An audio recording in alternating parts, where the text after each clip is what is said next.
Bonjour à tous. Depuis plusieurs années, l'État et les collectivités dépensent des millions d'euros pour l'accueil des migrants. Les régions ne sont pas en reste. En Occitanie, Carole Delga, dès le début de son mandat, a attribué une subvention de 1 million d'euros à un dispositif qui permet à chaque commune de la région d'obtenir une prime de 1 000 euros par migrant accueilli. Mais ce n'est pas tout. Les socialistes dilapident également l'argent public pour subventionner diverses ONG et associations qui font la promotion de l'accueil des migrants sur notre territoire. Rien qu'au mois de juillet 2018, la région Occitanie a déboursé plus de 310 000 euros pour l'accueil, le logement et pour dispenser des cours de français aux migrants. D'autres subventions complètement délirantes ont été votées par la gauche et par la droite. Vous serez ravis d'apprendre que vos impôts ont servi à financer des cours de cuisine pour les migrants ou des activités permettant d'augmenter l'estime de soi. Les socialistes, qui ont beaucoup de compassion et d'attention pour les clandestins, feraient mieux d'en avoir un petit peu plus pour les Français. Enfin, ces élus de gauche comme de droite ont attribué une subvention de 50 000 euros à l'ONG SOS Méditerranée. Cette ONG extrêmement controversée est au cœur d'une polémique avec son bateau l'Aquarius, qui a été interdit d'accoster sur les côtes italiennes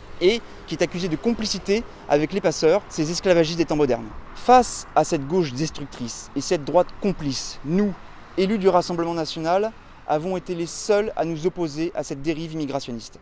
Ayez espoir, cette caste politique qui agit sciemment contre les intérêts de son propre peuple n'en a plus pour très longtemps. Partout en Europe, les lignes bougent, les peuples se réveillent. Ceux qui nous qualifient de populisme ne doivent pas oublier une chose. Si pour Jaurès, le socialisme était le cri de douleur du prolétariat, alors le populisme est le cri de douleur des Européens qui ne veulent pas disparaître.